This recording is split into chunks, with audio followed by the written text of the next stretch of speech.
What is up with modern app pricing? 99 for a calorie tracker, 79 for a notepad app, 129 for a voice recorder. These are worth 1 max. What's going on? These are worth 1 max. Well, then why you were even mentioning them? If they are worth so lit, they are not worth attention. But to more serious note, your comment shows how go-to-market pricing strategies of the past influence consumer view on T-value of software. And yes, we used to pay for applications and buy them in shops. D. Apps on phones have been historically underpriced to try to get people to impulse buy. They also tended to be light on features. Sometimes they were cheap, but then relied on a subscription to really use them. Some phone apps are starting to catch up with PC software, and software does actually take time and expertise to develop. I will pay for better app software. Especially if it doesn't have a subscription. Software development and maintenance costs at scale are expensive. Developers, hardware, software licenses, power, etc. Throw in data hosting, and you've got cloud computing costs to cover as well. The types of applications that you've mentioned are not going to attract hundreds of millions of users like Spotify, for example, so the subscription cost needs to be higher to compensate. Also, sometimes you might have applications made by a single person who is just looking to make a living. One is not going to cut it in either scenario. It's not money laundering, it's just straight up grifting.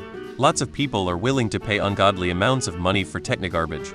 Some of it is as simple as if someone pays for it, then I'll take it. Some of it is my app is so unique that I know people will pay for it. It's also necessary to realize that the days when a fully developed game costs $60 is long gone. Now you pay $20 for a single digital item, in reality, a simple 3D model, or even just an image in a game for which you've paid the full initial price, and where you pay a monthly subscription. The new generation of players fell for this model and is willing to pay it. This led to insane corporate profit, which in turn, in a much slower rate, but still fast enough, led to developers being more and more expensive. And now, even simple apps are quite costly to develop and market properly. Plus there is the expectation that the publisher will get $1 for every character written in a notepad app. Pay only for what you use, of course. We are living in a time when people are willing to spend ridiculous amounts of money for very basic things. If you don't like it, use pen and paper. People decided they didn't like subscriptions, and this is the alternative. Most apps don't get loads of downloads, and developer gotta eat. Develop your own apps if you think you can. For a one, what's stopping you? And there are Disney VHS tapes on eBay for $3,000. I'm not buying those either, so what's the problem? If app can fund these apps for one, then who cares if there are others that they don't want to buy? I don't understand the problem here. Because people will pay it. The calorie tracker I use is definitely worth more than one, considering I look up the article in the database and don't insert every macro manually. I worked for a major app company at one point.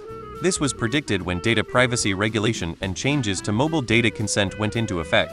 It is much more difficult to fund apps via ads now than before. Still not as strange as a 43,000 filing cabinet named Aiden from Wayfair. Calorimeter is a calorie tracking app that is decent for the free version. Apps are just like Earl products, some are overpriced garbage. The price is the price. If everyone agrees it's too expensive, they won't buy, and the company will lower the price to a point people are willing to pay. If everyone buys it without hesitation, the company will raise the price to maximize profits until the point where people refuse to pay the high price.